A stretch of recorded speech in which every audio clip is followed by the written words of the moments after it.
So hello everyone, Swami Vivekananda AKR chemistry classes में आप सभी का स्वागत है। चलिए गाइस, अब हम जो टॉपिक करने वाले हैं वो है हमारा डियागो रूल। तो डियागो रूल जनरली देखिए किस चीज़ के लिए यूज़ होता है। डियागो रूल यूज़ होता है कॉम्प्लेक्सेस के लिए, ठीक है ना। जो हमारे मेटल कॉम्प्लेक्स होते हैं उन कॉम्प्लेक्स के लिए डियागो रूल यूज़ होता है, ठीक है ना। लिख लीजिए आप लिख लीजिए। अभी तक मैं क्या करा चुका हूँ EPR और ESR में, मैं आपको देखिए नंबर ऑफ लाइन निकालना बता चुका हूँ, स्पाइक डायग्राम बता चुका हूँ, ठीक है ना। तो नंबर ऑफ लाइंस कब आएगा और स्पाइक डायग्राम कब बनेगा ये आपको पता है। डिफरेंट न्यूक्लियाई होंगे तो हमारा स्पाइक डायग्राम बनेगा, ठीक है ना। तो अब जो आपको नोट डाउन करना है वो क्या है भाई, वो आपका है Diego rule.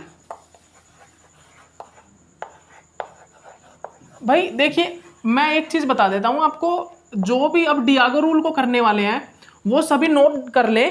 CSIR net JRF और गेट के लिए डियागो रूल सबसे ज्यादा इंपॉर्टेंट है, बहुत ही ज्यादा इंपॉर्टेंट टॉपिक है ये डियागो रूल, ठीक है ना।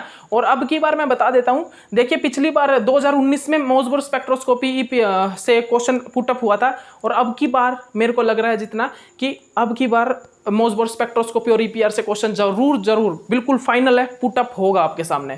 क्योंकि स्पेक्ट्रोस्कोपी में है क्या, यही तो है मोसबोर EPR और मोलिकुलर स्पेक्ट्रोस्कोपी। मोलिकुलर हमने अभी किया नहीं है, ठीक है ना। NMR कर लिया, मास कर लिया, IR कर लिया। अब हम मोसबोर और EPR कर लेंगे तो स्पेक्ट्रोस्कोपी हमारा एक प्रकार से कंप्लीट ही हो जाएगा, ठीक है ना। मोलिकुलर स्पेक्ट्रोस्कोपी रहेगा। मोलिकुलर स्पेक्ट्रोस्कोपी देखिए अभी मैं करा भी नहीं पाऊंगा क्योंकि इतना टाइम नहीं है, इसलिए मैं मोलिकुलर को छोड़ के इतनी स्पेक्ट्रोस्कोपी आपको करा दे रहा हूँ। तो मोलिकुलर स्पेक्ट्रोस्कोपी से ज़्यादा मान लीजिए आप, अगर 5 मतलब कि मान लीजिए 6 मार्क्स के क्वेश्चन आ भी जाते हैं तो आप फिर भी आप 30 मार्क्स के स्पेक्ट्रोस्कोपी में से 24 मार्क्स गेन कर लोगे। 24 में से एक गलती भी हो जाता तो 20 तो ले ही लोगे, ठीक है ना। मैंने तो मतलब कि बिल्कुल ही पॉसिबिलिटी ये मान के चले कि आपके इतने ठीक हो जाएं तो आप 20 तो ले ही लोगे, ठीक है ना। इतना करवा दिया, ओके। तो डियागो रूल देखिए क्या होता है। डियागो रूल सबसे पहले किस चीज़ के लिए यूज होता है, कॉम्प्लेक्सेस के लिए, ठीक है ना, कॉम्प्लेक्स के लिए।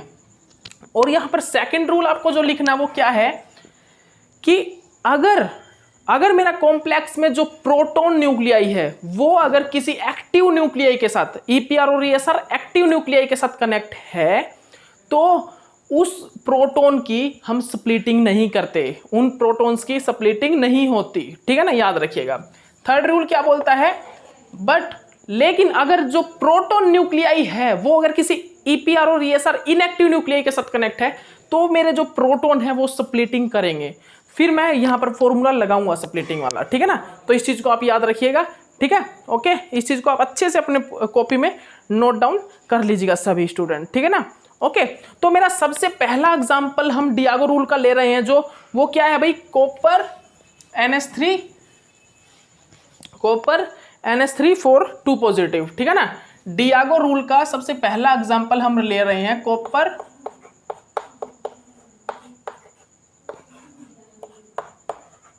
ठीक है ना, ये हमारा एग्जांपल है।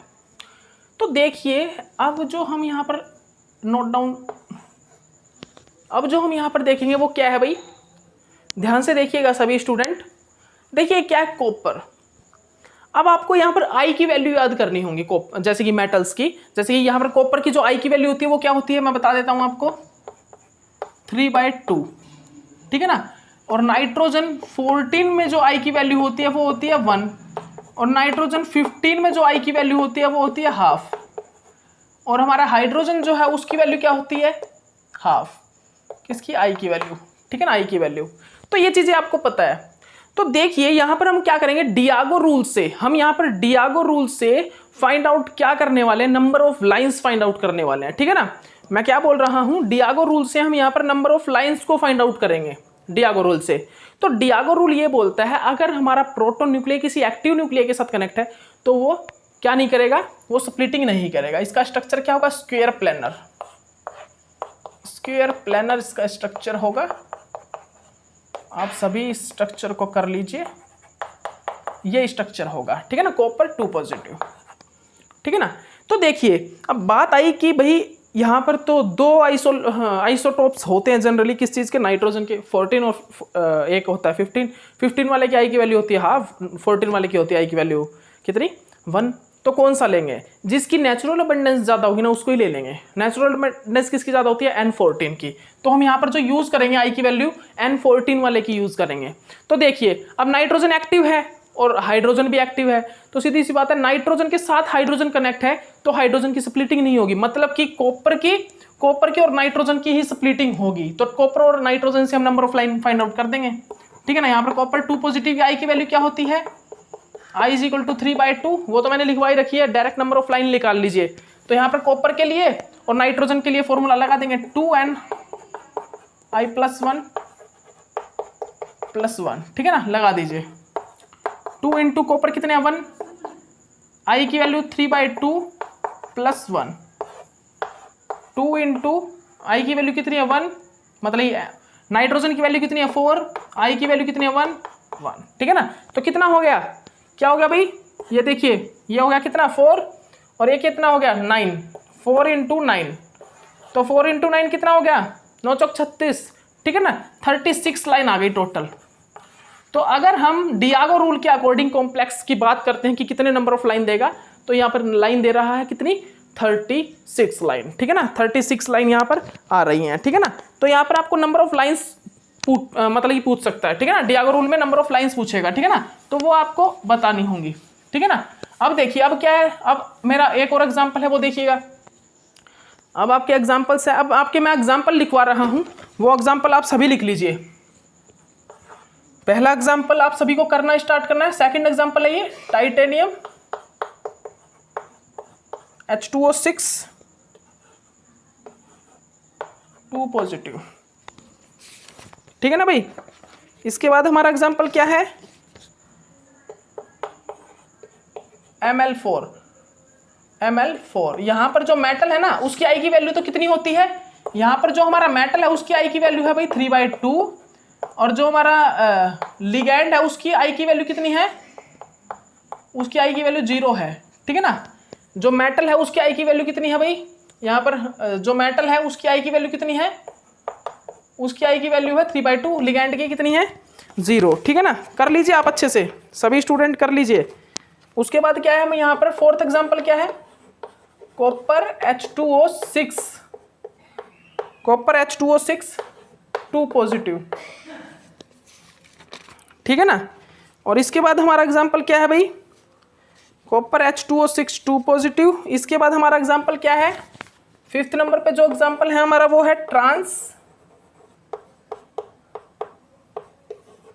Titanium H2O4 NH3 twice 2 positive, ये है हमारा फोर्थ एग्जाम्पल, ठीक है ना। देख लीजिए इसको अच्छे से देख लीजिए, आप सभी देख लीजिए, ठीक है ना, ओके। इसके बाद हमारा एग्जाम्पल क्या है भाई, एक मिनट रुकिएगा गाइस, ये हो चुका है। इसके बाद हमारा एग्जाम्पल 6 नंबर पे क्या है, क्रोमियम H2O4 NH3 का ट्वाइस 2 पॉजिटिव, ये है हमारा, ठीक है, एग्जाम्पल, ठीक है ना। इसमें हम फाइन लाइन और हाइपर फाइन लाइन के बारे में डिस्कस करेंगे। लास्ट वाले एग्जाम्पल से हम फाइन लाइन और हाइपर फाइन लाइन के बारे में भी डिस्कस करेंगे। जनरली मैं आपको पहले ही बता देता हूं फाइन लाइन क्या होता है भाई, फाइन लाइन क्या होता है, फाइन लाइन वो होती है, फाइन लाइन कौन सी होती है, जो नंबर ऑफ अनपेड इलेक्ट्रॉन, कितने number of unpaired electron complex contain करके रखता है उतनी ही फाइन लाइन प्रेजेंट होंगी। Which number of unpaired electron present in the molecule is equal to number of fine line, ठीक है ना। Hyperfine line, hyperfine line, hyperfine line, hyperfine line किसके equal होगी भाई, जल्दी बताइए, hyperfine line किसके equal होगी, हाइपर फाइन लाइन किसके इक्वल होगी, बताइए जल्दी, हाइपर फाइन लाइन किसके इक्वल होगी भाई, कितने नंबर ऑफ अनपेड इलेक्ट्रॉन है, number of unpaired electron into में number of lines, number of unpaired electron into number of lines, ठीक है, number of unpaired electron into number of lines, ठीक है ना। तो इस चीज को आप सभी स्टूडेंट नोट डाउन कर लीजिए कॉपी में, ठीक है ना। तो देखिए अब हम यहाँ पर क्या स्टार्ट करते हैं भाई, अब हम यहाँ पर क्या स्टार्ट करेंगे, देखिए। तो अब हम यहाँ पर सबसे पहला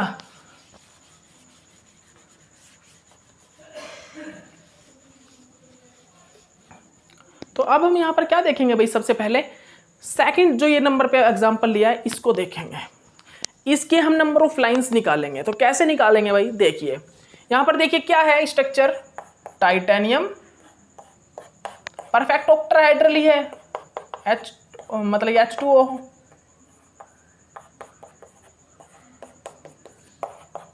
ये हमारा स्ट्रक्चर है।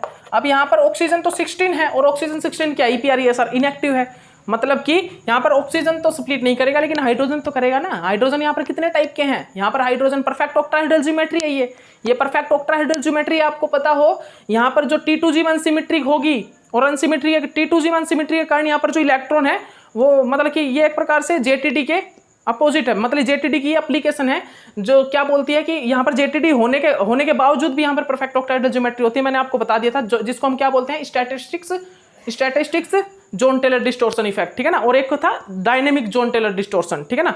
एक मिनट रुकिएगा, डायनेमिक जोन टेलर है ये। स्टैटिस्टिक्स में क्या होता है, स्टैटिस्टिक्स में होता है परमानेंट जोन टेलर डिस्टोर्शन, और डायनेमिक में क्या होता है, मतलब कि डायनेमिक में क्या होता है भाई, डायनेमिक में परमानेंट डाइपोल वो JTD नहीं होता, परमानेंट JTD वहां पर नहीं होता। तो यहाँ पर क्या है, ये परफेक्ट क्या है ऑक्टाहेड्रल ज्योमेट्री है, ठीक है ना, 2 पॉजिटिव, ठीक है ना। तो यहाँ पर देखिए स्प्लिटिंग होगी, टाइटेनियम की वैल्यू I की वैल्यू कितनी होती है टाइटेनियम की, तो लिख लीजिए आप सभी 3/2 होती है, ठीक है ना। और हाइड्रोजन की कितनी होती है, हाइड्रोजन की हाफ होती है। तो यहाँ पर आप देख लीजिए 2Ni+1, तो यहाँ पर 1 है, टाइटेनियम कितना है 1 × 3/2 + 1 कितनी आ जाएगी, यहाँ पर तो आ जाएगी 4। इसके बाद 2, यहाँ पर कितने नंबर है, कितने हैं भाई 12, टोटल 12 नंबर में है, ठीक है ना। I की वैल्यू हाफ + 1, ठीक है ना, कैंसिल 13 हो गया। तो 13 चौक कितना हो गया भाई 26, 26 और 26 कितना हो गया 52, ठीक है ना। तो टोटल कितनी लाइन आ गई इसकी 52 लाइन, ठीक है ना। तो टोटल लाइन कितनी आ गई 52 लाइन्स आ गई। सेकंड एग्जांपल जो हमारा है उसकी कितनी लाइन आ गई, टोटल उसकी कितनी लाइन आ गई भाई 52 लाइन्स, ठीक है ना, 52 लाइन्स आ गई, ठीक है। तो निकाल सकते हो ना इजिली निकाल सकते हो ना। देखिए अब मैं आपको सभी जितनी भी है ये इन सभी के बता देता हूँ क्या कैसे क्या करना है आपको। Ml4 में क्या देखना है, मेटल तो 3/2 है और लिगेंड में कुछ भी नहीं है, ठीक है ना, उसकी I की वैल्यू 0 है। तो यहाँ पर कैसे निकालोगे 2Ni+1 ओनली मेटल के लिए, 2 × 1 और 3/2, तो क्या आ जाएगी 4 लाइन आ जाएगी। इसके लिए कितनी आ जाएगी भाई 4 लाइन आ जाएंगे, ठीक है ना, 4 लाइन। इसके लिए देखिए अब ये कॉपर H262 पॉजिटिव है, मतलब कि D9 है, ये यहाँ पर D9 है। अब बच्चे भूल कर देंगे, यहाँ पर पता है क्या लगा देंगे, मेटल के लिए लगा देंगे और हाइड्रोजन के लिए लगा देंगे। 2 टाइम यहाँ पर क्या करेंगे 2Ni+1 वाला रूल लगा देंगे, मतलब ये फॉर्मूला लगा देंगे, लेकिन यहाँ पर 3 टाइम लगेगा बिकॉज यहाँ पर क्या है, यहाँ पर JTD आ गया और JTD आने के कारण यहाँ पर 2 टाइप के हाइड्रोजन आ गए, 2 टाइप के हाइड्रोजन, ठीक है ना। एक तो कौन से हाइड्रोजन DZ² वाले DZ² ऑर्बिटल के हाइड्रोजन, और 4 और कौन से हो गए DX² - Y² ऑर्बिटल के हाइड्रोजन। तो यहाँ पर कितने हो गए भाई, यहाँ पर 4 हाइड्रोजन तो आगे DZ² ऑर्बिटल में, और DX² - Y² से कपलिंग जो कर रहे हैं वो कितने हो गए, वो हमारे हो गए भाई कितने, वो हमारे कितने हो गए, वो हमारे हो गए 8, ठीक है ना। तो याद रखिएगा इस चीज को। तो यहाँ पर कितने हो गए 3 टाइप के, 3 टाइम यहाँ पर 2Ni+1 जो रूल है वो अप्लाई होगा 3 टाइम, ठीक है ना। तो देखिएगा 2Ni+1 2Ni+1 2Ni+1, ठीक है ना। तो यहाँ पर I क्या है भाई, मेटल में I क्या है 3/2 वैल्यू, यहाँ पर कॉपर जो है, यहाँ पर ये क्या है भाई कॉपर, और यहाँ पर क्या वैल्यू है इसकी 3/2 है, कितनी है 3/2। देख लीजिए ध्यान से, आप ध्यान से देख लीजिए इसको, आप इसको ध्यान से देख लीजिए सभी स्टूडेंट। ये क्या वैल्यू 3/2, इसके लिए I की वैल्यू हाफ है, इसके लिए I की वैल्यू हाफ है, ठीक है ना। फाइंड आउट कर दीजिए नंबर ऑफ लाइन, ठीक है ना, फाइंड आउट कर दीजिए आप सभी, इसकी नंबर ऑफ लाइन को फाइंड आउट कर दीजिए, कर लोगे ना, ठीक है ना। अप्लाई करना है सिर्फ फॉर्मूला। अब देखिए ये क्या है भाई ट्रांस, ये क्या है ट्रांस, तो ट्रांस ज्योमेट्री इसकी कैसे बनेगी भाई, यहाँ पर इसकी ट्रांस ज्योमेट्री टाइटेनियम NH3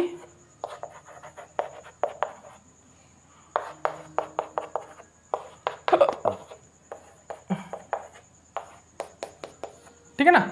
अब यहां पर आपको क्या देखना है, जनरली यहां पर आपको क्या चेक करना है, यहां पर देखना है कि यहां पर भाई नाइट्रोजन के साथ भी हाइड्रोजन कनेक्ट हैं ऑक्सीजन के साथ भी।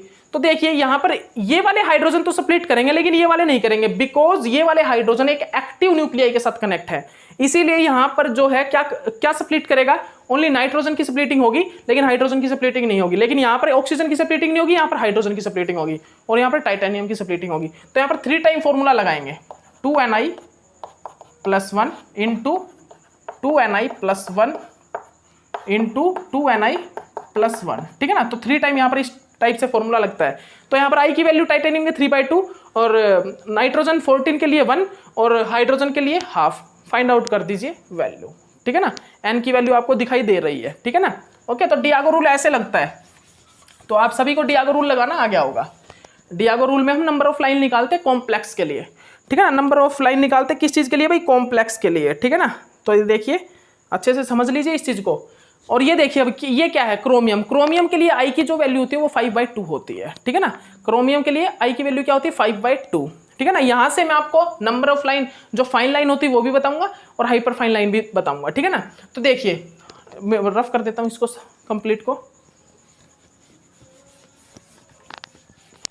ये रफ कर दीजिए, इसको ले लीजिए ऊपर।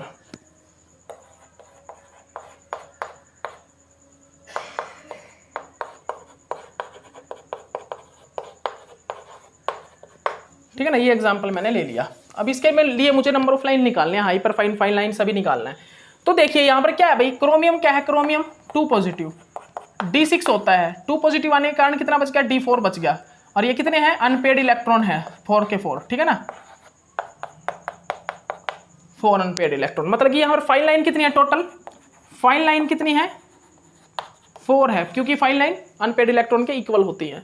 तो यहाँ पर देखिए, यहाँ पर अब एक चीज देखिए आप कि कौन कौन स्प्लिट करेगा। ऑक्सीजन नहीं करेगा, हाइड्रोजन करेगा यहाँ पर, ठीक है। तो 8 हाइड्रोजन स्प्लिट करेंगे, यहाँ पर नाइट्रोजन स्प्लिट करेगा, ठीक है। तो क्रोमियम की आई के 2ni+1 2ni+1 2ni+1, ठीक है ना, ये और लग गया फॉर्मूला। तो देखिए यहाँ पर क्या है, 2 इंटू क्रोमियम के लिए 5/2, क्रोमियम के लिए, क्रोमियम कितने है भाई यहाँ पर 2 इंटू 1, ठीक है ना, ओके, और +1 कितना हो गया 6।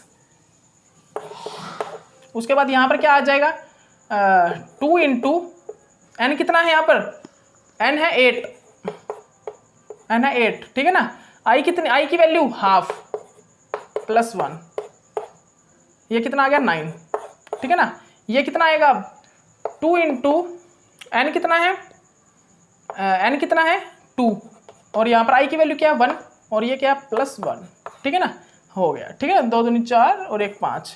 तो टोटल नंबर ऑफ लाइन निकाल लीजिए, 2 पंजे 54 54, जैसे कि 9 6 54 54, 5 चौक 20, 2 पापा 25 27, 270, मतलब ये 270 हो गया।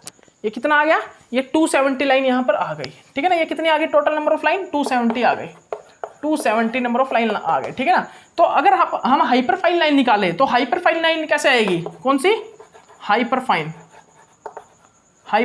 लाइन, ठीक है ना। तो हाइपर फाइन लाइन निकालने के लिए हम क्या करते हैं, 4 इंटू 270 कर देंगे, हाइपर फाइन लाइन निकल के आ जाएंगे, ठीक है ना। 4 इंटू 270 करने के बाद यहां पर हमारे हाइपर फाइन लाइन निकल के आ जाएंगे, ठीक है ना। देख लीजिए आप अच्छे से इस चीज को। डियागो रूल इस टाइप से हमें क्या बताता है, डियागो रूल इस टाइप से हमें क्या बताता है भाई, डियागो रूल इस टाइप से हमें नंबर ऑफ लाइन बताता है कॉम्प्लेक्सेस के लिए, ठीक है ना। किस चीज के लिए, कॉम्प्लेक्स के लिए। अब देखिएगा, अब हम क्या स्टडी करेंगे भाई, ये हमारा डियागो रूल कंप्लीट हो चुका है, लेकिन डियागो रूल के बाद मैं कुछ और बताना चाहूंगा आपको, 1 मिनट रुकिएगा, ठीक है ना। तो देखिए अब कपलिंग के बारे में कुछ एक चीजें बताते हैं आपको। तो देखिएगा, अब देखिए जैसे कि मैं एनएमआर स्पेक्ट्रोस्कोपी में कपलिंग को कैसे रिप्रेजेंट करता हूं, जे से रिप्रेजेंट करता हूं, जे से, उसी प्रकार मैं ईपीआर और ईएसआर में कपलिंग को रिप्रेजेंट करता हूं ए से, ठीक है ना, ए से। तो मैंने एक एग्जांपल लिया है, क्या है वो, ये एग्जांपल है, ठीक है ना, ये है मेरा एग्जांपल NH2 रेडिकल। तो यहां पर मैंने एक चीज बताया क्या, कि यहां पर जो मेरा AN है ना, यहां पर हाइपरफाइन कपलिंग कांस्टेंट जो AN है, मतलब hyperfine coupling constant of nitrogen is much greater than hyperfine coupling constant of hydrogen. It means इसका मतलब ये क्या बोल रहा है कि जो हमारा हाइपरफाइन कपलिंग कांस्टेंट जो नाइट्रोजन का है वो मच ग्रेटर देन हाइड्रोजन है। तो यहां पर जब स्प्लिटिंग की बात आएगी तो पहले स्प्लिट कौन करेगा, पहले स्प्लिट नाइट्रोजन करेगा, फिर उसके बाद हाइड्रोजन करेगा। तो अगर हम स्पाइक डायग्राम बनाए यहां पर, तो स्पाइक डायग्राम में हम देखते हैं कि यहां पर जो मेरा नाइट्रोजन है वो पहले स्प्लिट करके फिर हाइड्रोजन स्प्लिटिंग करेगा, फिर हाइड्रोजन स्प्लिटिंग करेगा, ठीक है ना। उसके बाद मेरा क्वेश्चन में जनरली अगर ये कंडीशन आ जाती है, ये वाली कंडीशन, तो मेरा नाइट्रोजन पहले स्प्लिट करेगा हाइड्रोजन से और नंबर ऑफ लाइंस आएंगी। लेकिन अगर क्वेश्चन में मेरा an इज इक्वल टू क्या आ जाता है, जनरली मेरा an की वैल्यू पता है क्या होती है, an की वैल्यू होती है 20 मैग्नेट टेस्ला, ठीक है ना। और हमारा ah की वैल्यू कितनी होती है, 10 मैग्नेट टेस्ला, ठीक है ना, इतनी होती है, ठीक है ना।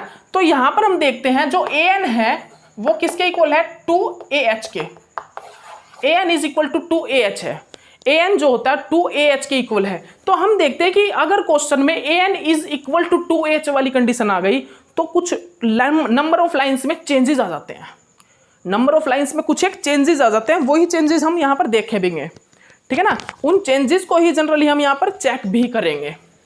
तो अब हम आपको सबसे पहले एक चीज बता देते हैं कि कहीं आप इनमें डियागो रूल लगा दो।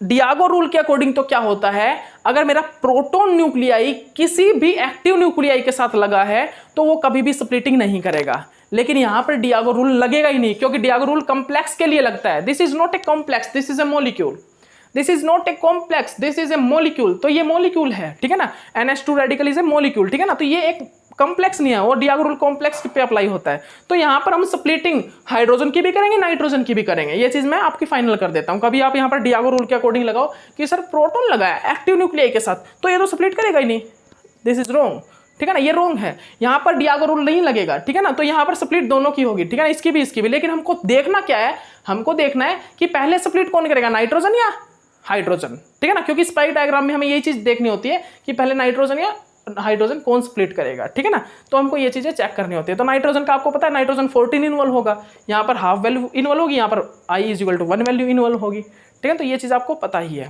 तो अब कंडीशन क्वेश्चन में क्या आती है, एक तो ये आती है और एक ये वाली कंडीशन आती है। 2 कंडीशन है, एक ये वाली और एक ये वाली। तो इन दोनों कंडीशन में नंबर ऑफ लाइन पे क्या इफेक्ट पड़ता है वो चीज हम देखते हैं, ठीक है भाई। तो इन दोनों कंडीशन में नंबर ऑफ लाइंस पे क्या इफेक्ट आता है उस चीज को हम यहां पर देख लेंगे, ठीक है ना। एक मिनट रुकिए गाइस, ठीक है भाई। तो आइए आइए चेक करते हैं क्वेश्चन हमारा। तो सबसे पहले हम क्वेश्चन क्या हमारा, NH2 रेडिकल है, NH2 रेडिकल। तो हम क्या देखेंगे यहां पर, इसमें हम क्या देखेंगे भाई कि सबसे पहली जो कंडीशन है इस वाली कंडीशन के लिए हम फाइंड आउट करते हैं value much greater than AH, इसके लिए हम फाइंड आउट करेंगे, ठीक है ना। तो यहां पर क्या आएगा, जनरली यहां पर हम क्या देखेंगे, क्या आएगा यहां पर, आप बताइए भाई, आप बताइए क्या आएगा यहां पर। तो देखिएगा देखिएगा यहां पर क्या आएगा, नाइट्रोजन रेडिकल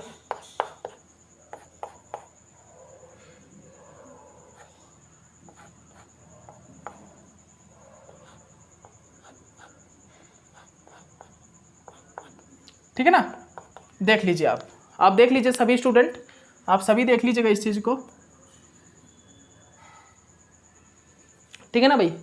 तो देखिए यहां पर an is much greater than AH, तो मतलब कि यहां पर कौन पहले स्प्लिट करेगा भाई। पहले तो मैं नंबर ऑफ लाइन निकाल लेता हूं, कितनी आएंगी, 2ni + 1, 2ni + 1 कितनी आएंगी भाई, 2 × 1 × 1 + 1, 2 × 2 × ½ + 1, ठीक है ना। ये कितना आ जाएगा भाई, 3 × 3। नंबर ऑफ लाइन आ गई मेरी 9, नंबर ऑफ लाइन तो 9 निकल गई।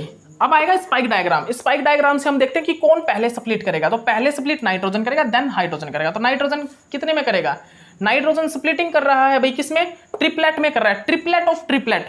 तो यहां पर जो स्प्लिटिंग है वो कैसे हुई है, ट्रिपलेट ऑफ ट्रिपलेट हुई है। यहां पर जो स्प्लिटिंग है वो ट्रिपलेट ऑफ ट्रिपलेट। तो स्पाइक डायग्राम कैसे आएगा, यहां पर ये स्पाइक डायग्राम बन जाएगा भाई, ठीक है ना, ये स्पाइक डायग्राम यहाँ पर फॉर्म हो जाएगा। तो देखिए ट्रिपलेट की इंटेंसिटी क्या होती है 1:2:1, ठीक है ना। अब यहाँ पर भी ट्रिपलेट हो तो इसकी क्या होगी 1:2:1, इसकी क्या होगी 1:2:1, 1:2:1, ठीक है ना, ये होगी। तो यहाँ पर अब नंबर ऑफ लाइंस निकालेंगे टोटल, तो क्या आएगी 1:2:1, यहाँ पर क्या आएगा 2:4:2, यहाँ पर क्या आएगा 1:2:1, ठीक है ना। तो टोटल नंबर ऑफ लाइन जो इंटेंसिटी रेशो है, total number of intensity ratio ये आ जाएगा, ठीक है ना, टोटल इंटेंसिटी रेशो ये निकल के आएगा, ठीक है ना। अब बात आई भाई दूसरी कंडीशन, एक सेकंड कंडीशन जो है उसकी बात आ गई।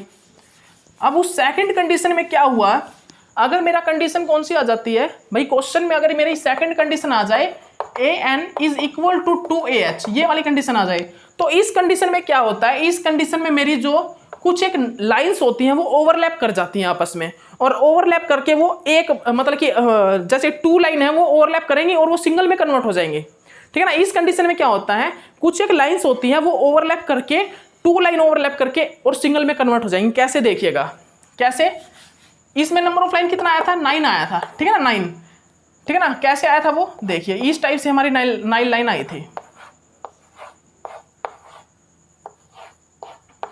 ठीक है ना, इस टाइप से आई थी। तो यहाँ पर क्या था 1:2:1, 1:2:1, 1:2:1, 1:2:1, ये था, ठीक है ना। तो यहाँ पर जनरली क्या होता है, यहाँ पर हमको क्या देखने को मिलता है, जो ये 1:1 वाली लाइन है ना, ये वाली लाइन, ये वाली जो लाइन है, ये वाली लाइन आपस में क्या कर जाती है, ओवरलैप कर जाती है, ठीक है ना, आपस में क्या कर जाती है, ओवरलैप कर जाती है भाई।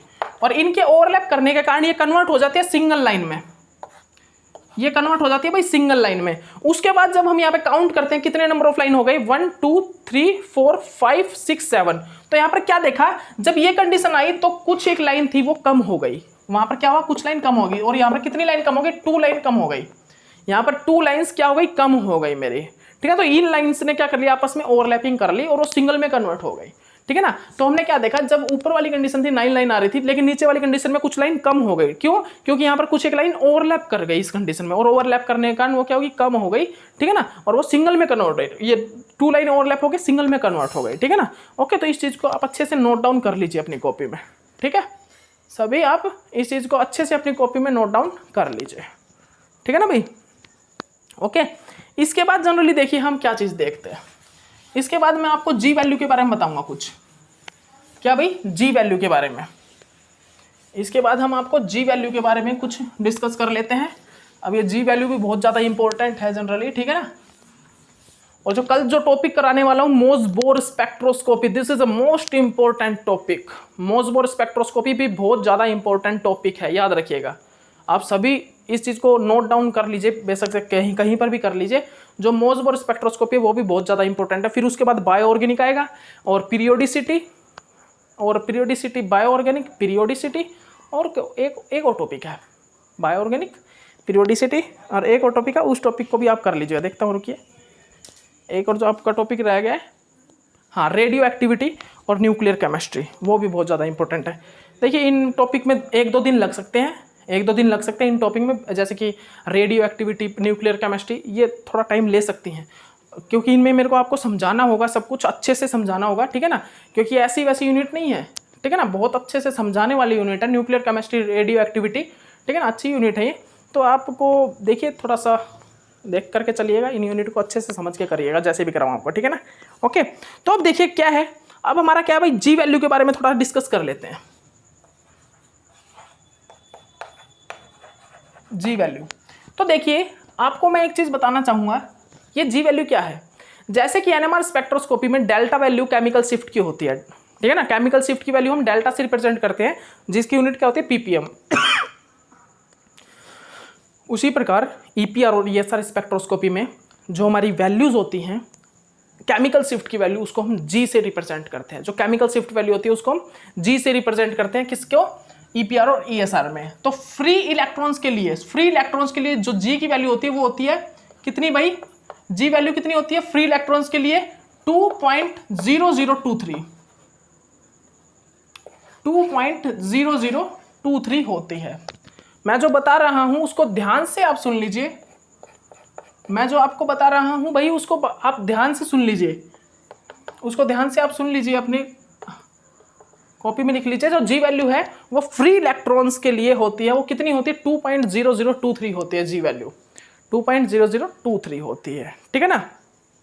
तो अब हम यहाँ पर क्या देखने वाले हैं भाई, अब हम यहाँ पर क्या देखेंगे, हम जी वैल्यू के बारे में ही कुछ चीज़ें देखेंगे कि जो मेरी ये जी वैल्यू होती है वो कुछ एक फैक्ट के बारे में बताती है, ठीक है ना। जो जी वैल्यू है, ये जो जी वैल्यू है भाई, जी वैल्यू, ये जी वैल्यू कुछ एक फैक्ट के बारे में हमें बताती है। वो फैक्ट क्या होते हैं, वो फैक्टर कौन से होते हैं, आइसोट्रोपिक, आइसोट्रोपिक, और दूसरा कौन सा फैक्टर होता है भाई आइसोट्रोपिक के अलावा, आइसोट्रोपिक के अलावा एनाइसोट्रोपिक।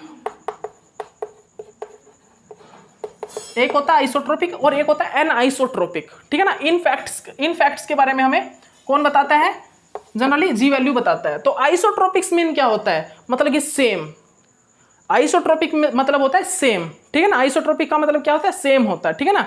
आइसोट्रोपिक मतलब क्या होता है, इट मीन सेम, मतलब कि यहाँ पर सभी की जी वैल्यू, मतलब कि जितनी भी जी वैल्यू है सभी एक्सिस में वो सेम है। आइसोट्रोपिक मीन क्या होता है, सभी एक्सिस में जितनी भी एक्सिस होती है, हमारी एक्सिस एक्स वाई जेड होती हैं, तो सभी एक्सिस के लिए जो जी वैल्यू होगी वो सेम होगी, ठीक है ना। तो आइसोट्रोपिक मीन क्या है, आइसोट्रोपिक मीन्स आप लिख लीजिए, अगर कहीं पर आइसोट्रोपिक कंडीशन जनरेट हो रही है, कहीं पर आइसोट्रोपिक जो कंडीशन है वो जनरेट हो रही है, इट मीन्स वहां पर all axis are showing the same G value, ठीक है ना। वहां पर सभी की सभी एक्सिस में जी एक्स, जी वाई, जी जेड, इन सभी की जो जी वैल्यू वो सेम होगी।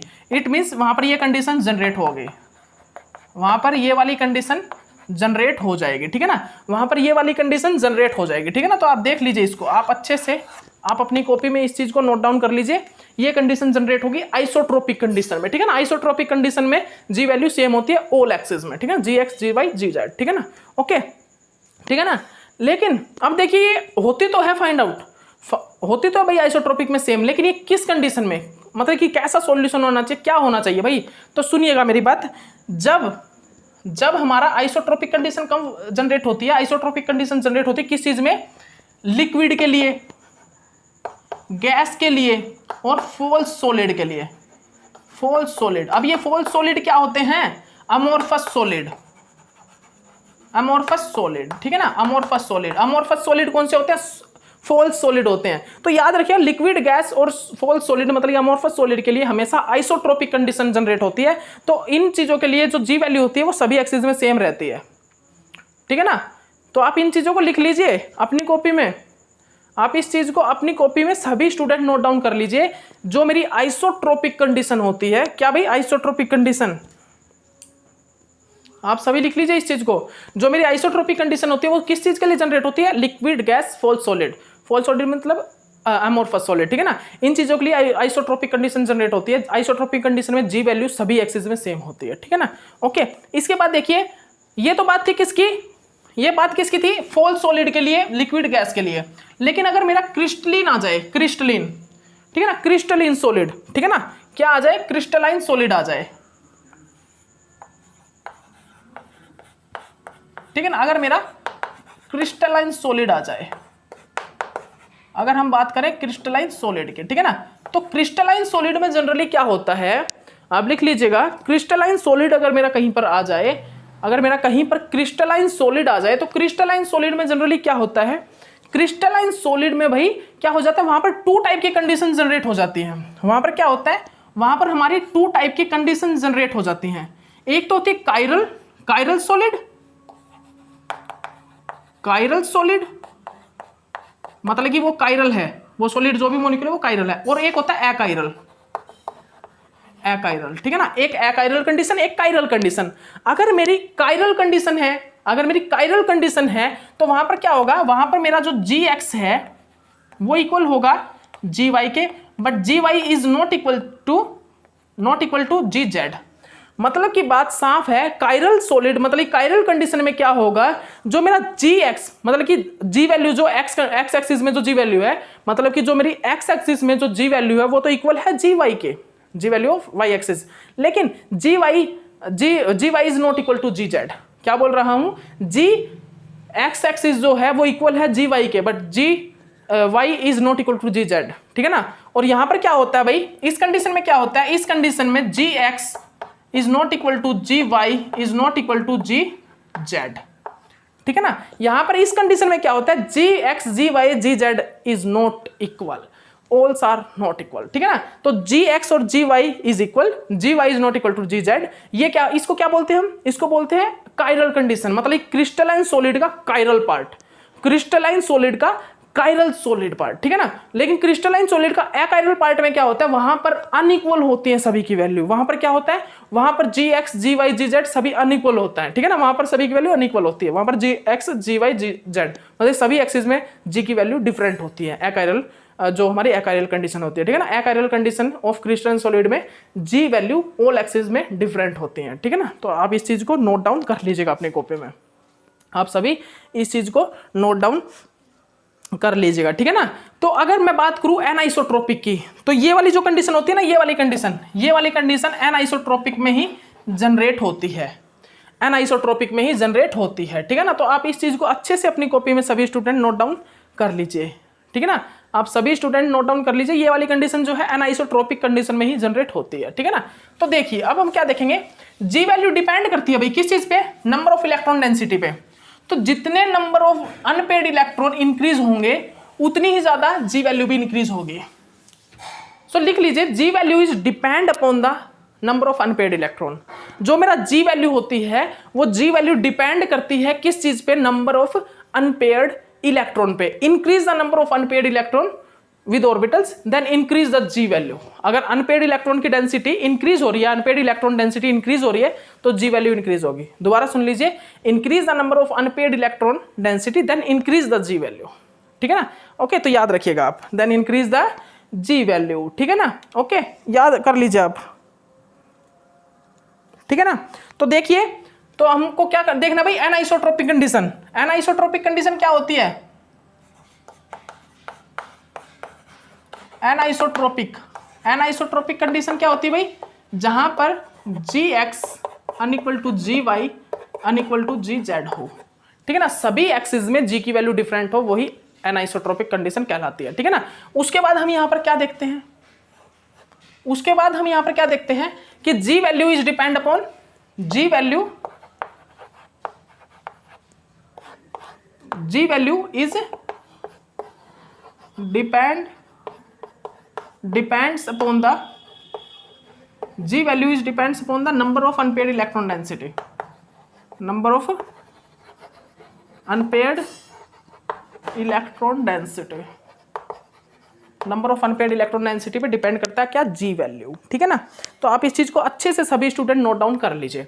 अब आपको जी वैल्यू के बारे में ही कुछ और बातें बताऊंगा, वो क्या होता है नोट कर लीजिएगा सभी, इस चीज को आप सभी नोट डाउन कर लीजिएगा। वो क्या होती है वो लिखवा देता हूं मैं आपको अभी, ठीक है ना। वो क्या होती है, वो इलेक्ट्रॉन मतलब जो जी वैल्यू डिपेंड करती है ना इलेक्ट्रॉन डेंसिटी पे, उसी से रिलेटेड अब क्वेश्चन आएगा एक, तो वो लिखिएगा आप सभी नोट कर लीजिए कि जब हम मैग्नेटिक फील्ड को अप्लाई करते हैं, एक्सटर्नल मैग्नेटिक फील्ड को अप्लाई करते हैं जेड एक्सिस में, लिख लीजिए, नोट कर लीजिए, बहुत इंपॉर्टेंट है ये बात, जी वैल्यू के लिए है, ठीक है ना, जी वैल्यू के लिए ही है ये चीज। जब हम जेड एक्सिस में मैग्नेटिक फील्ड अप्लाई करते हैं, एक्सटर्नल मैग्नेटिक फील्ड, ठीक है ना, जेड एक्सिस के लिए क्या करते हैं, अप्लाई, ठीक है ना, एक्सटर्नल मैग्नेटिक फील्ड, हम क्या करते हैं जेड एक्सिस से क्या करते हैं, अप्लाई करते हैं एक्सटर्नल मैग्नेटिक फील्ड। तो क्या होता है, जो जी जेड होता है ना, जो जी जेड वो किसके इक्वल हो जाता है, वो इक्वल हो जाता है जी पैरेलल के।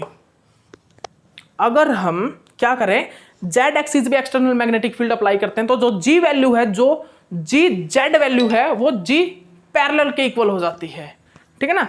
आप इस चीज को सभी स्टूडेंट नोट डाउन कर लीजिए, जो लिखवा रहा हूं आपको, क्या बता रहा हूं भाई मैं, एक मिनट रुकिए गाइस,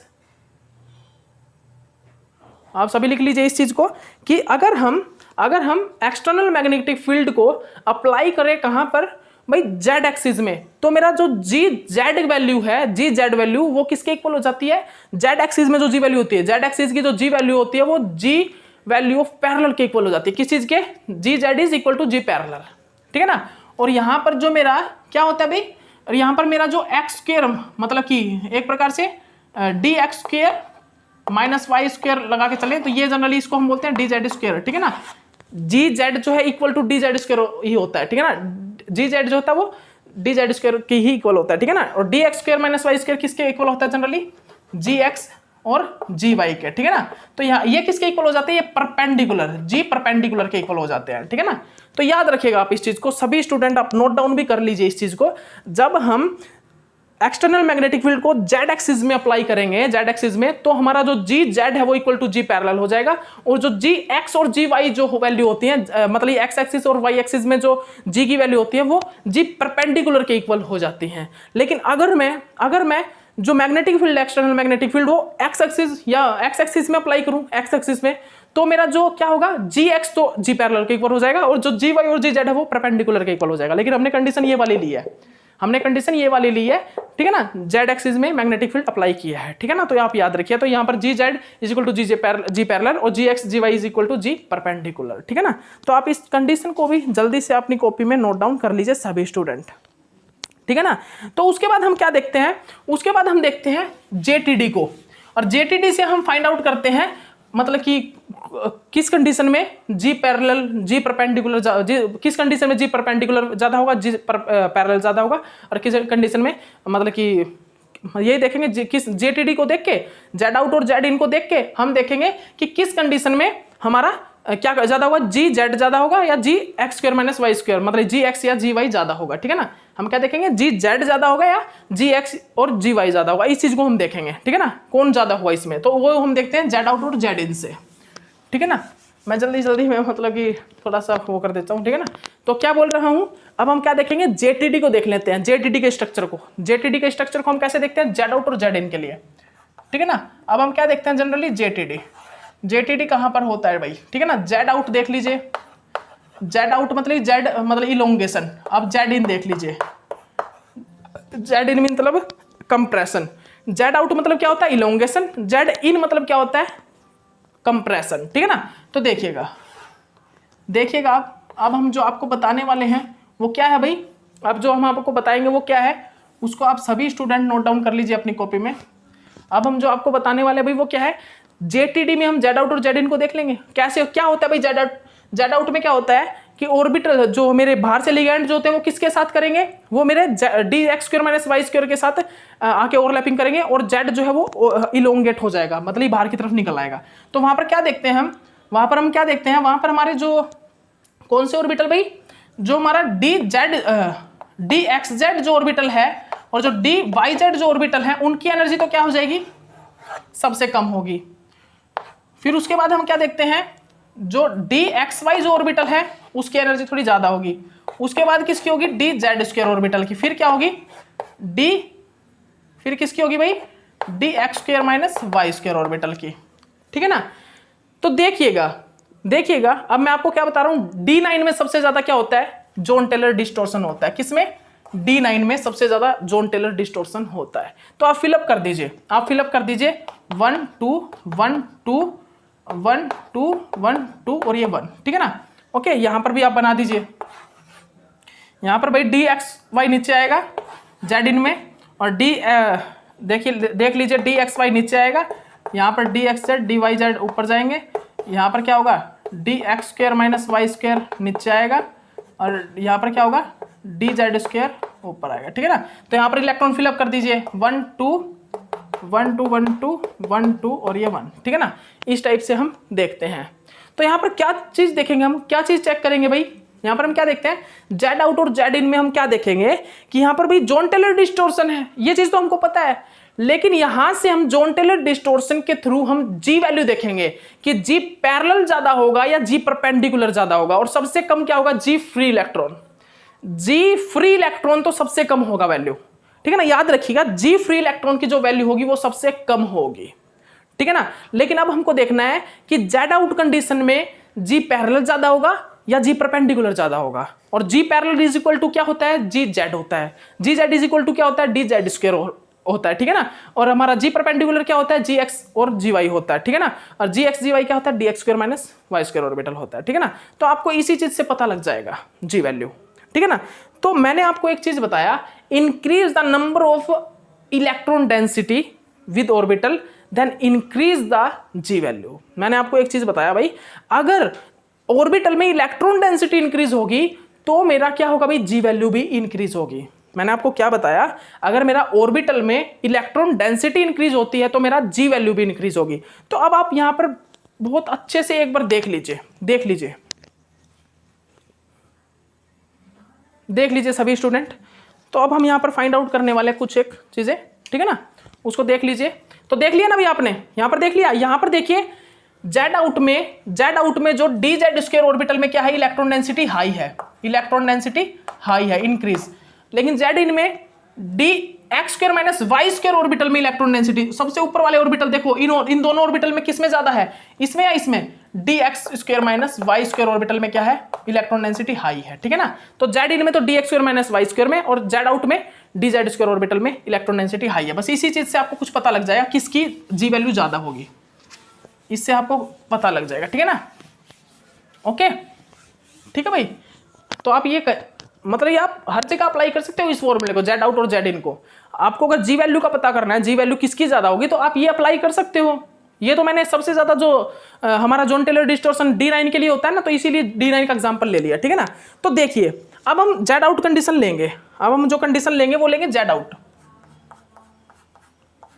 जेड आउट कंडीशन के लिए हम क्या देखेंगे, हम जी वैल्यू देखेंगे जेड आउट कंडीशन के लिए, ठीक है ना। हम क्या देखेंगे भाई, जेड आउट कंडीशन के लिए हम जी वैल्यू देखेंगे।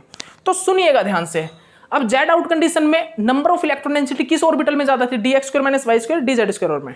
तो हमारी ऑर्बिटल में किस में थी ज्यादा, डी जेड स्क्वायर ऑर्बिटल में इलेक्ट्रॉन डेंसिटी ज्यादा थी। और डी जेड स्क्वायर ऑर्बिटल किसके इक्वल होता है, जी पैरेलल के, ठीक है ना। और किसके इक्वल होता है, जी जेड के, ठीक है ना।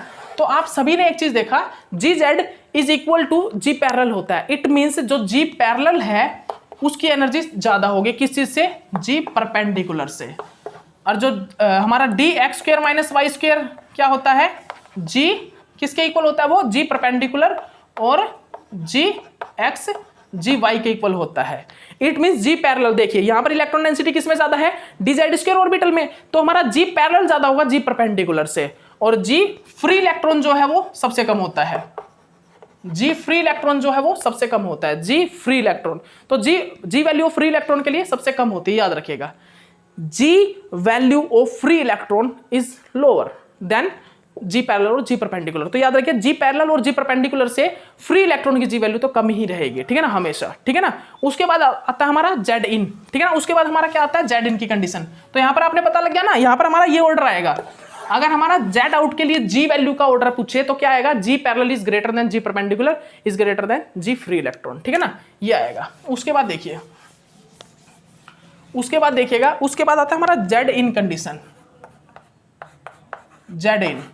जेड इन में हम क्या देखेंगे, जेड इन में हमको क्या देखने को मिलता है भाई, जेड इन में हमको क्या देखने को मिलता है, जो मेरी इलेक्ट्रॉन डेंसिटी है वो किसमें ज्यादा है, D X square minus Y square orbital में इलेक्ट्रॉन डेंसिटी क्या है, ज्यादा।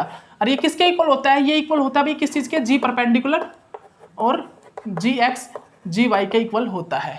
ये आप सभी ने देखा था। इट मींस यहां पर जो जी परपेंडिकुलर है वो ग्रेटर है किस चीज से, जी पैरेलल से, and this is greater then free electron, ठीक है ना। ये फ्री इलेक्ट्रॉन मतलब फ्री इलेक्ट्रॉन की जो जी वैल्यू वो तो कम ही रहेगी जी पैरेलल और जी परपेंडिकुलर से। तो जेड आउट में हमने देखा कि जो जी पैरेलल है वो ज्यादा है जी परपेंडिकुलर से, और जी परपेंडिकुलर ग्रेटर है जी फ्री इलेक्ट्रॉन से। लेकिन जेड इन में हमने क्या देखा भाई, जो जेड इन था उस जेड इन में हमने क्या देखा, जो जी परपेंडिकुलर है वो ग्रेटर है जी पैरेलल से, g parallel is greater than g free electron, ठीक है ना।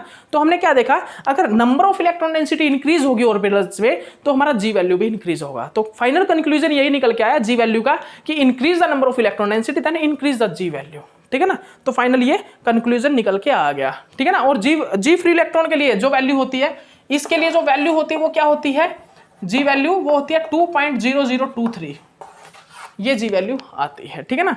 तो आप इस चीज को सभी स्टूडेंट नोट डाउन कर लीजिए अपनी कॉपी में, ठीक है ना। इसके बाद जो हमारा टॉपिक है वो है क्रैमर्स डिजनरेसी से, क्रैमर्स डिजनरेसी। जनरली एक तो होती है क्रैम डिजनरेसी, क्रैम CRAM, ये था Cramer's KRMAER, Cramer's KRAMERS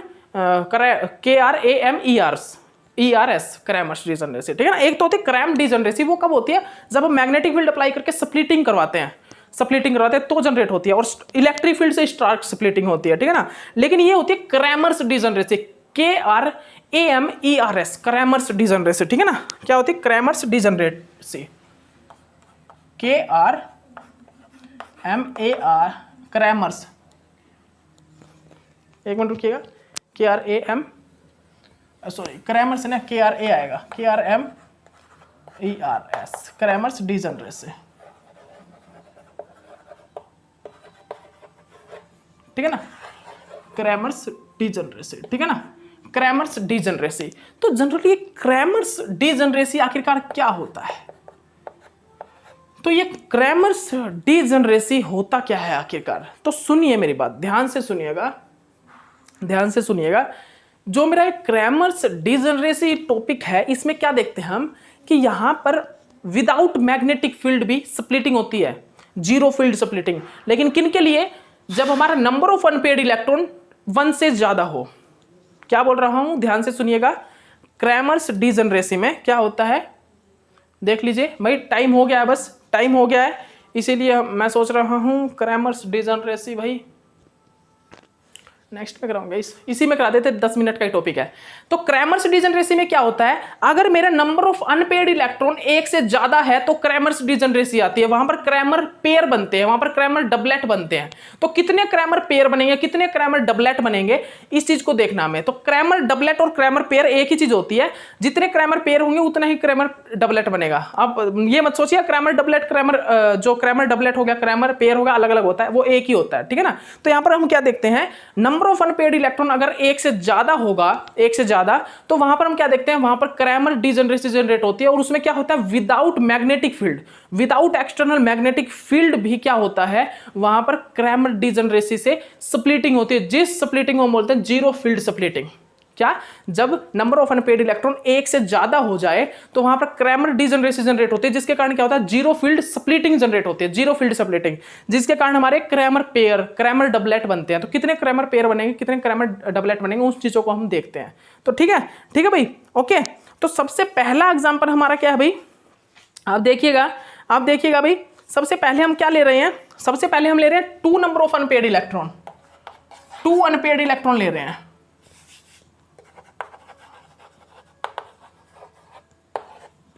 2 number of unpaired electron, हम क्या ले रहे हैं, 2 नंबर ऑफ अनपेयर्ड इलेक्ट्रॉन को हम ले रहे हैं। यहां पर हम क्या देखते हैं, 2 नंबर में हम क्या देखते हैं, अनपेयर्ड इलेक्ट्रॉन हमारे पास प्रेजेंट हैं। तो हम क्या देखेंगे, हम जनरली अब यहां पर क्या देखेंगे भाई, आप बताइए, हम यहां पर क्या देखेंगे भाई, 2 नंबर ऑफ अनपेयर्ड इलेक्ट्रॉन है, तो हम यहां पर क्या देखेंगे, स्पिन की वैल्यू निकालेंगे। मान लीजिए यहां पर स्पिन की वैल्यू क्या आएगी, यहां पर स्पिन की वैल्यू क्या आएगी भाई, स्पिन की वैल्यू आ जाएगी 1/2 प्लस हाफ, कितना आ गया, 1 आ गया। स्पिन की वैल्यू क्या आ गई, 1 आ गई। मतलब कि यहां पर अगर हम ms निकालें, ms तो कितना आएगा भाई, पॉजिटिव नेगेटिव 1 आ जाएगा, पॉजिटिव नेगेटिव 1 आ जाएगा। और mi की वैल्यू कितनी आ जाएगी भाई, mi की वैल्यू कितनी आ जाएगी, mi की वैल्यू 0 आ जाएगी, क्योंकि पॉजिटिव नेगेटिव आपस में कैंसिल आउट हो गए, 0 आना चाहिए। एक मतलब ये स्प्लिटिंग का आपको रूल तो पता ही है ना, स्प्लिटिंग कब होगा, जब ये कंक्लूजन ये निकल के आएगा। तो मतलब कि ms की वैल्यू पॉजिटिव नेगेटिव हाफ या पॉजिटिव नेगेटिव 1 या पॉजिटिव नेगेटिव 3/2 इस टाइप से आएगा, तो ठीक है ना। पॉजिटिव 3/2 आएगा तो नहीं होगा, पॉजिटिव नेगेटिव आना चाहिए, क्योंकि इलेक्ट्रॉन स्पिन करता है 2 ओरिएंटेशन में, पॉजिटिव और नेगेटिव में, ठीक है, क्लॉकवाइज एंटी क्लॉकवाइज, ठीक है ना। तो ms ये होना चाहिए और हमारा mi इक्वल टू 0 होना चाहिए, मतलब कि ये दोनों आपस में कैंसिल आउट होकर 0 ही आएगी ना वैल्यू, तो mi इज इक्वल टू 0 आएगा। तो ये कंडीशन आएगी तो हमारा स्प्लिटिंग होगी, नहीं तो नहीं होगी, ठीक है ना। तो यहाँ पर हम क्या देखते हैं, generally 2 number of unpaired electron के लिए, ठीक है ना, 2 नंबर ऑफ अनपेयर्ड इलेक्ट्रॉन के लिए यहां पर क्या जनरेट होगा भाई, जीरो फील्ड स्प्लिटिंग जनरेट हो जाएगी। यहां पर 2 नंबर ऑफ अनपेयर्ड इलेक्ट्रॉन के लिए जीरो फील्ड स्प्लिटिंग जनरेट होगी। कैसे होगी वो देखिएगा। यहां पर क्या होगा भाई, यहां पर क्या आ गया, यहां पर हमारा क्या आ गया भाई, यहां पर हमारा जो ms है वो कितना आ गया, पॉजिटिव नेगेटिव 1 आ गया। आपने देखा खुद ने, पॉजिटिव नेगेटिव 1 आया, ms की वैल्यू पॉजिटिव नेगेटिव 1 आई है। तो यहां पर हम क्या देखते हैं, यहां पर हम क्या देखते हैं भाई, यहां पर हम क्या देखते हैं, ये देखिए ms is equal to positive negative 1, ठीक है ना। तो यहां पर हम क्या देखते हैं, विदाउट एक्सटर्नल मैग्नेटिक फील्ड, बिना एक्सटर्नल मैग्नेटिक फील्ड के यहां पर जीरो फील्ड स्प्लिटिंग जनरेट हो जाती है। ये क्या हो गया भाई, यहां पर क्या हो गया, ये क्या हो गया, पॉजिटिव नेगेटिव 1, ठीक है ना। ये क्या हो गई, ये स्प्लिटिंग जनरेट हो गई। और स्प्लिटिंग मतलब ये रेजोनेंस की आपको तो पता ही है, एनर्जी कितनी चाहिए होती है, जी बी बीटा, ठीक है ना, ये आपको पता है, मैंने पीछे बताया था, रेजोनेंस के लिए इतनी एनर्जी रिक्वायरमेंट होती है, delta E is equal to H mu, ठीक है ना। तो यहाँ पर देखिए ये क्या होगी, जीरो फील्ड स्प्लिटिंग हो गई। तो यहाँ पर जीरो फील्ड स्प्लिटिंग में हमने क्या देखा कि यहाँ पर जो ये देखिए, यहां पर ये देखिए इनकी स्प्लिटिंग नहीं हुई, पॉजिटिव और नेगेटिव की स्प्लिटिंग नहीं हुई। यहां पर जो पॉजिटिव और नेगेटिव है उन्होंने एक पेयर जनरेट कर लिया और जीरो से वो स्प्लिट कर गए दोनों के दोनों। मतलब कि जीरो से एक, हम अभी तक क्या देखते आए थे, जीरो से क्या होगा, जीरो से एक, तो जो पॉजिटिव होगा वो तो नीचे आ जाएगा एनर्जी उसकी, और जो नेगेटिव होगा उसकी एनर्जी ऊपर चली जाएगी, मतलब कि एनर्जी का गैप आएगा। लेकिन यहां पर क्या हुआ, यहां पर जीरो फील्ड स्प्लिटिंग हुई। यहां पर जीरो से दोनों के दोनों पॉजिटिव और नेगेटिव, क्लॉकवाइज एंटी क्लॉकवाइज, दोनों के दोनों क्या कर गए, जीरो से स्प्लिट कर गए ऊपर, और उन्होंने एक पेयर जनरेट कर लिया। तो यहां पर कितना पेयर बन गया भाई, यहां पर एक क्रैमर पेयर बन गया। ये जनरली क्या है, ये डबलेट है, ये क्या है, ये जनरली एक डबलेट है, ठीक है ना, ये जनरली क्या है, एक डबलेट है, जो जिसको हम क्या बोलते हैं, क्रैमर डबलेट या क्रैमर पेयर। तो यहां पर कितने पेयर बन गए, यहां पर एक पेयर बन गया। तो यहां पर टू अनपेयर्ड इलेक्ट्रॉन, अगर हम टू अनपेयर्ड इलेक्ट्रॉन कंटेन करके रखते हैं तो वहां पर वन क्या बनता है, क्रैमर पेयर बनता है, वन क्रैमर डबलेट बनता है। तो वहां पर क्या बनता है भाई, वन क्रैमर पेयर और वन क्रैमर डबलेट की फॉर्मेशन वहां पर होती है, ठीक है ना। तो आप देख लीजिए यहां पर क्या देखा हमने, टू अनपेयर्ड इलेक्ट्रॉन होने पर यहां पर value I ms is equal to positive negative 1, और वहां पर विदाउट मैग्नेटिक फील्ड भी वहां पर क्या हो गया, वहां पर विदाउट मैग्नेटिक फील्ड भी क्या हो गया भाई, वहां पर जीरो फील्ड स्प्लिटिंग हो गई।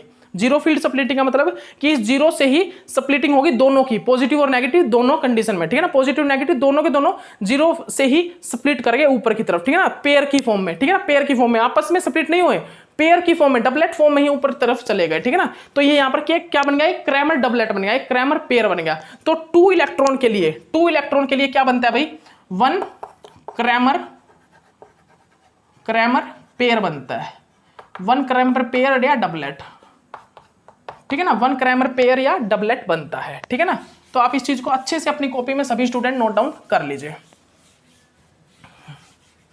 ठीक है ना। उसके बाद आप सभी देख लीजिए, थ्री इलेक्ट्रॉन के लिए जल्दी देख लीजिए, थ्री इलेक्ट्रॉन के लिए थ्री अनपेयर्ड इलेक्ट्रॉन होंगे तो क्या होगा भाई, थ्री अनपेयर्ड इलेक्ट्रॉन 1 2 3, ठीक है ना। इसके लिए क्या होगा, इसके लिए वैल्यू क्या आएगी, 3/2 पॉजिटिव नेगेटिव 3/2, और क्या आएगी, पॉजिटिव नेगेटिव हाफ आएगी। दो वैल्यूज आएंगी, एक तो आएगी पॉजिटिव नेगेटिव, एक तो पॉजिटिव नेगेटिव 3/2, और एक से नीचे कौन सी आती है, पॉजिटिव नेगेटिव हाफ। तो यहाँ पर टू क्रैमर पेयर बनेंगे, two Kramer pair, two Kramer doublet बनेंगे, ठीक है ना, टू क्रैमर पेयर और टू क्रैमर डबलेट बनते हैं, ठीक है ना। ये देखिए इस टाइप से, ये तो कौन से बनेंगे भाई, ये तो बनेंगे 3/2 का पेयर, और ये किस चीज का बनेगा, ये पॉजिटिव नेगेटिव हाफ का बन जाएगा। तो यहां पर कितने बन गए, यहां पर एक पेयर तो ये बन गया, एक पेयर ये बन गया, तो यहां पर टू पेयर बन गए। अब देखिए 3/2 की एनर्जी ज्यादा है भाई किस चीज से, हाफ से, तो ये इन दोनों के बीच में स्प्लिट हुई है, ठीक है ना, पॉजिटिव 3/2 और हाफ के बीच में स्प्लिटिंग हुई है इस टाइप से, ठीक है ना। तो यहाँ पर कितने पेयर बन गए, यहाँ पर टू क्रैमर पेयर बन गए, ठीक है ना, टू क्रैमर पेयर बोल सकते हो, या आप बोल सकते हो क्रैमर डबलेट, या आप बोल सकते हो क्रैमर डबलेट, ठीक है ना, टू क्रैमर पेयर या Kramer doublet, two Kramer doublet. अब देखिए 5 अनपेयर्ड इलेक्ट्रॉन अगर कंटेन करके रखिए तो क्या बनेगा, तो कितने वो बनेंगे भाई, 5 अनपेयर्ड इलेक्ट्रॉन कंटेन करने पर कितने क्रैमर डबलेट या क्रैमर पेयर बनेंगे, जल्दी बताइए भाई, 5 अनपेयर्ड इलेक्ट्रॉन कंटेन करने पर हमारे कितने क्रैमर पेयर या क्रैमर डबलेट बनेंगे, 5 अनपेयर्ड इलेक्ट्रॉन कंटेन करने पर, बताइए भाई। तो यहाँ पर कितनी आएगी वैल्यू, 5/2 पॉजिटिव नेगेटिव, और क्या आएगी 3/2 पॉजिटिव नेगेटिव, और क्या आएगी पॉजिटिव नेगेटिव हाफ, ये आ गई। तो यहाँ पर टोटल कितने पेयर बन रहे हैं, 3 क्रैमर पेयर, 3 क्रैमर पेयर या फिर क्रैमर डबलेट, ठीक है ना, या फिर क्रैमर डबलेट बन रहे हैं, ठीक है ना। कितने बन रहे हैं, 3 क्रैमर पेयर या क्रैमर डबलेट यहाँ पर बन रहे हैं, ठीक है ना।